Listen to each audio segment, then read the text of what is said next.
সুধীমণ্ডলী, আমরা জানতে চাই চ্যানেলের পক্ষ থেকে অগণিত দর্শকদের জানাই আন্তরিক শুভেচ্ছা, অভিনন্দন এবং ভালোবাসা। নিশ্চয়ই সকলে সুস্থ থাকতে চেষ্টা করছেন। কিভাবে সুস্থ থাকি?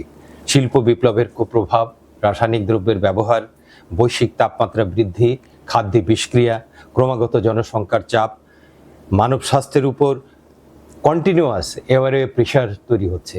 এত প্রেশারে একটা মানুষ কিভাবে সুস্থ থাকবে? সবই বাতাসের সাথে মিলিয়ে গেছে, খাদ্যের সাথে মিলিয়ে গেছে। তো এই বিষয়গুলো খুবই জনগুরুত্বপূর্ণ বিধায় আমরা আজকে জাতীয় বক্ষব্যাধি ইনস্টিটিউট হসপিটালের পরিচালক ডক্টর গোলাম সরওয়ার লিয়াকত হোসেন, পরিচালক, জাতীয় বক্ষব্যাধি ইনস্টিটিউট হসপিটাল। স্যার কেমন আছেন? হ্যাঁ, ভালো। আপনি কেমন আছেন? জি, আছি ভালো। তো এর আগেও আপনাকে নিয়ে আমরা একটা প্রোগ্রাম করেছিলাম পরিবেশ নিয়ে। আপনি অত্যন্ত সুন্দরভাবে দর্শকদের বুঝিয়েছিলেন, এটা WHO তো রিকমেন্ড করেছে, খুব ভালো অনুষ্ঠান। তো thank you very much for your good suggestion. তো আজকে যে বিশেষ বিষয়টি নিয়ে আপনার সাথে আলোচনা করবে সেটি হচ্ছে এয়ারওয়ে ডিজিজ। এবং আপনি শুনেছেন যে আমরা শুরুতে কি বলেছি, পরিবেশ এবং এই যে বৈশ্বিক তাপমাত্রা বৃদ্ধি এবং খাদ্যে বিষক্রিয়া, বিভিন্ন কারণে আমাদের শরীর খারাপ হয়ে যাচ্ছে।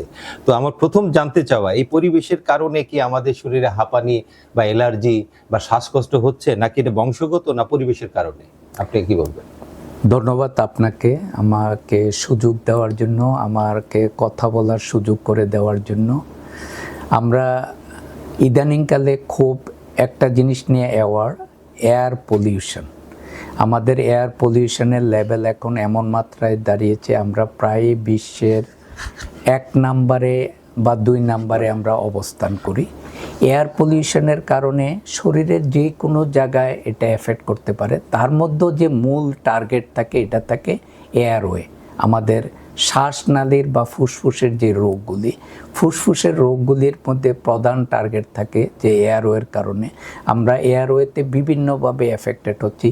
তার মধ্যে আমরা যখন এই বাসার থেকে বের হলে দেখা যায় যে আমাদের যে রাস্তাঘাটের যে গাড়ির ধোঁয়া আছে, এটা একটা বিরাট ফ্যাক্টর। কারণ আপনারা জানেন ঢাকা শহর বা বাংলাদেশের সমস্ত এখন হাইওয়েগুলিতেও দেখা যাচ্ছে যে যানজটের কারণে গাড়ির সংখ্যা বৃদ্ধি, মানুষ বৃদ্ধি পাওয়ার পরে প্রতিক্ষণে ধোঁয়া নির্গত হচ্ছে, এটা একটা কারণ হচ্ছে।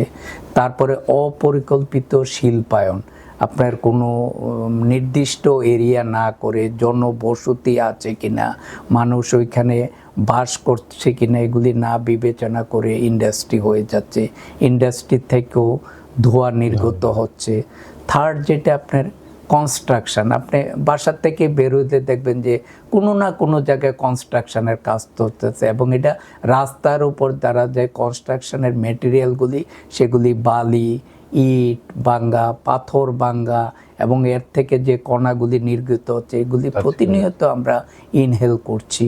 তারপরে আরেকটা, একটু শহরতলিতে গেলে দেখবেন যে ইটের ভাটা, ওইখান থেকে যে ধোঁয়া, প্রত্যেকটাই কিন্তু মানুষের বাসস্থানের নিকটে হওয়ায় এই ধোঁয়াগুলির সমস্ত কিছু এফেক্ট করতেছে। এইভাবে প্রতিনিয়ত আমরা ধোঁয়াতে বা আমরা এয়ার পলিউশন আমাদের দেশে বেশিভাবে নির্গত হচ্ছে, এবং এর কারণে ফুসফুসের যেগুলি প্রধান, যেটা সিওপিডি একটা ডিজিজ আছে, লাং ক্যান্সার আছে, তারপরে কিছু ডিপিএফডি নামক একটা ডিজিজ আছে, এর মধ্যে অকুপেশনাল লাং ডিজিজ বলি আমরা।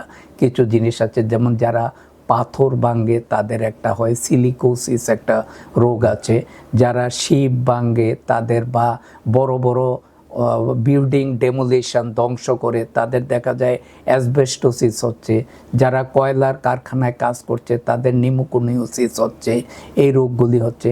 পাশাপাশি আমরা জানি একটা, আমরা কমন যে অ্যাজমা রোগ আছে, অ্যাজমা রোগ একটা আমরা জানি যে this is not curable but controllable, এবং এর কন্ট্রোলটা কিন্তু এয়ার পলিউশনের জন্য হচ্ছে না, এবং যার জন্য অ্যাজমা রোগীরা এখন দেখা যাচ্ছে যে পোরলি কন্ট্রোল বা আনকন্ট্রোল থাকছে, তাদের গুড কন্ট্রোল অ্যাচিভ হচ্ছে না। এখানে যদি আপনাকে একটা সম্পূরক দুইটা প্রশ্ন যদি করি, একটা হচ্ছে খাদ্যের বিষক্রিয়া কি এটার জন্য দায়ী?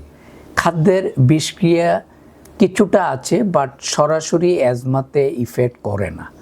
অ্যাজমার ইফেক্টগুলি, ট্রিগার ফ্যাক্টরগুলি আমরা কিছু আছে ইনহেলের কারণে, কিছু আছে যে আমরা বলি যে যেমন এয়ারওয়ে আমাদের যে আছে টেম্পারেচারের যদি চেঞ্জ হয়, তারপরে ধুলাবালি থাকে, তারপরে কারোর সিজনাল চেঞ্জের সাথে গরম থেকে শীত আসা, শীত থেকে গরম আসা, এগুলিতে হয়। আর কিছু খাবার আছে যেগুলি অ্যালার্জিক ফুড আর কি। অ্যালার্জিক মানে অ্যাজমার রোগীদের আমরা বলি একটা টার্ম আছে এয়ারওয়ে হাইপার রিঅ্যাক্টিভিটি, মানে আমাদের যে শ্বাসনালীটা আছে কিছু কিছু খাবার, কিছু কিছু বস্তু এগুলাকে উদ্দীপক হিসাবে কাজ করে। সাধারণ যার এটা নাই, জেনেটিক্যালি এটা ডিটারমাইন থাকে, যার জেনেটিক্যালি নেই তার হবে না। কারোর ইলিশ মাছ খেলে কোনো সমস্যা হচ্ছে না, কারোর হচ্ছে, কারোর গরুর মাংস খেলে হচ্ছে না, কারোর হচ্ছে। তাহলে এইভাবে অ্যালার্জেন ফুডগুলি যাদের এয়ারওয়ে হাইপার রিঅ্যাক্টিভিটি থাকে তাদের ক্ষেত্রে সমস্যা করে। অ্যাজমা কি স্যার বংশগত? অ্যাজমা আমরা বলি যে অ্যাজমা দুইটা কম্বিনেশন, এটা মাল্টিফ্যাক্টোরিয়াল ডিজিজ।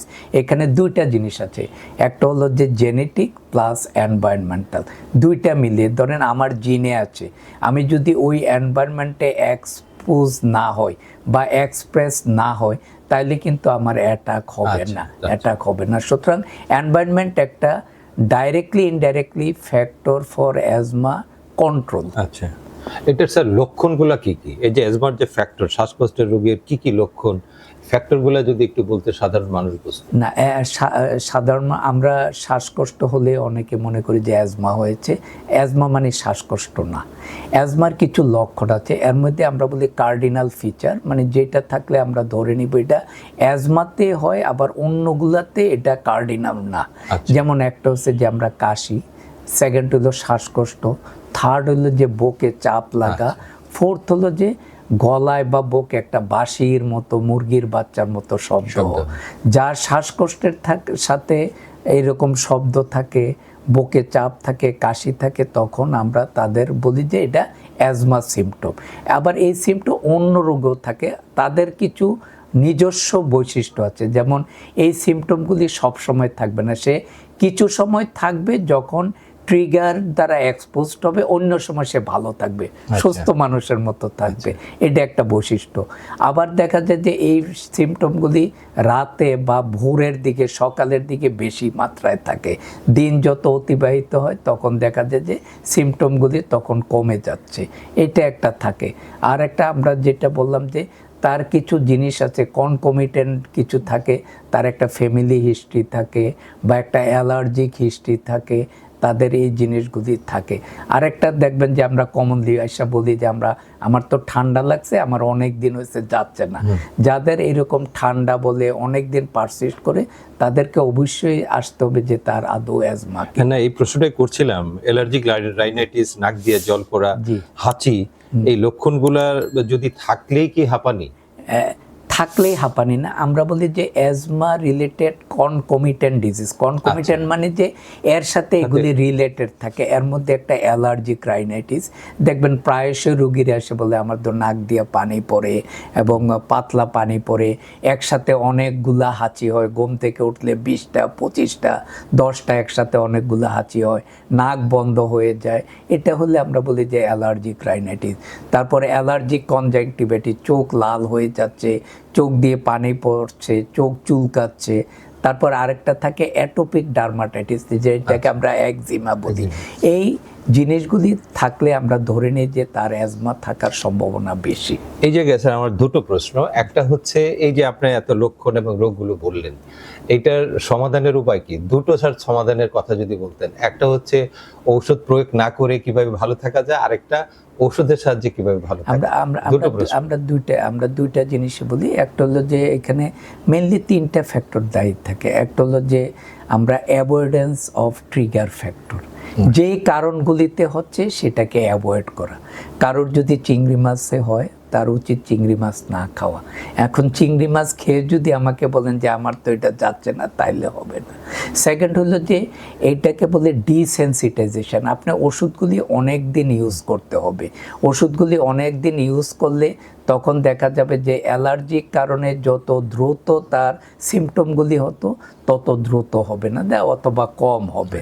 থার্ড হলো যে আমরা যাদের অ্যাজমা হয়ে অনেক ক্ষেত্রে জানেন যে এখন ইনহেল যে ট্রিটমেন্ট আছে, এই ট্রিটমেন্টের ফলে ইনহেলের অ্যাডভান্টেজ হলো যে এগুলি রক্তের সাথে মিশে না, সাইড ইফেক্ট কম, যার ফলে আমরা এগুলি অনেক দিন ইউজ করতে পারি। সে প্রপারলি এটা নিচ্ছে কিনা, সে ওষুধটা ঠিক মতে ব্যবহার করছে কিনা। তাইলে আমরা তিনটা জিনিসের যদি কম্বিনেশন থাকে তাইলে আমরা বলি যে তার কন্ট্রোলটা ভালো থাকবে। যে অ্যাজমা রোগীরা যে স্যার একটা খুব কমন কমপ্লেন আছে, তারা ইনহেলার ব্যবহার করতে চায় না, এটা নাকি শেষ চিকিৎসা। এই কুসংস্কার সম্পর্কে যদি একটু এটা অবভিয়াসলি মানে আমাদের দেশে একটা ইভেন যারা লিটারেট পারসন তাদের কাছেও মনে হয় যে এটা শেষ চিকিৎসা, বা এটা অনেকে বলে এটা শুরু করলে শেষ করা ছাড়া যাবে না, বাট এগুলি রং কনসেপশন। আমি একটু আগে বলেছি এটা হলো সেফ মেডিকেশন, এবং এটা এখন আমরা যে আমাদের সর্বোচ্চ সংস্থা যেটা জিনা আছে, গ্লোবাল ইনিশিয়েটিভ ফর অ্যাজমা, যেটা তারা একদম শুরু থেকে আমরা বলছে যে আমরা যাতে ইনহেল ট্রিটমেন্টে চলে যাই, এতে অনেক অ্যাডভান্টেজ আছে। এটা পার্শ্ব প্রতিক্রিয়া খুবই কম, কারণ এটা ব্লাডে মিশে না, তো যার ফলে টক্সিসিটিগুলি ডেভেলপ করে না। অ্যাজমার যে ড্রাগগুলি আগে ছিল, যে ব্রঙ্কোডাইলেটরগুলি, এগুলি খেতে দেখা যেত বুক দরপর হচ্ছে, টেকিকার্ডিয়া, ইভেন দেখা যাচ্ছে এরিথমিয়া হয়ে যেত। এইগুলির থেকে এখন রক্ষা পাচ্ছে মানে ইনহেলগুলি ইউজ করার ফলে। কিছু সামান্য লোকালি কিছু ইফেক্ট হয়, অনেকের মুখে ঘা হয়ে যায়, অনেকের গলার শটটা একটু চেঞ্জ হয়ে যায়, তাও এটা ইনহেল স্টেরয়েডে ব্রঙ্কোডাইলেটরে খুব একটা হচ্ছে না।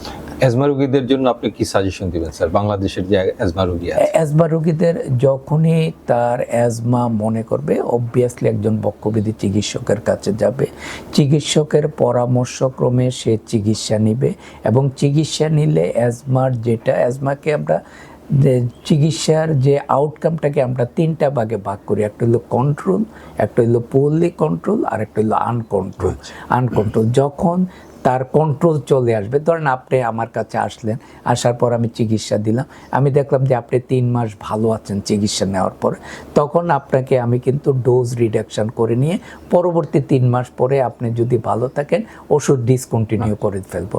তার মানে এই না যে আপনি ওষুধ শুরু করলে সারা জীবন খেতে হবে, এটার মিনিং এই না। তো সুতরাং চিকিৎসকের কাছে গেলে ওর পরামর্শক্রমে যদি আপনারা চলেন, তাহলে সেই ক্ষেত্রে অ্যাজমা কন্ট্রোল ভালো থাকবে, এবং অ্যাজমা কন্ট্রোল থাকা মানে আপনি সুস্থ স্বাভাবিক জীবন লাইফ লিড করবেন। এতে অন্য আপনাকে কেউ মনে করবে না যে আপনি অসুস্থ, আপনি কোনো কাজেরও লিমিটেশন থাকবে না, খেলাধুলা বলেন, আপনি নর্মাল অ্যাক্টিভিটি করেন, সব কিছু আপনি কিন্তু করতে পারবেন। আপনি মানে আমরা যত জানি যে মানে ইভেন অলিম্পিকেও অনেকে অ্যাজমা রোগীরা কিন্তু গোল্ড মেডেল, এবং অ্যাথলেটরাও গোল্ড মেডেল পাচ্ছে। তো সুতরাং আপনি অবশ্যই চিকিৎসকের পরামর্শক্রমে চিকিৎসা নিলে এটা কন্ট্রোল থাকবে। ধন্যবাদ ডক্টর গোলাম সারোয়ার, পরিচালক, জাতীয় বক্ষবিধি ইনস্টিটিউট হসপিটাল।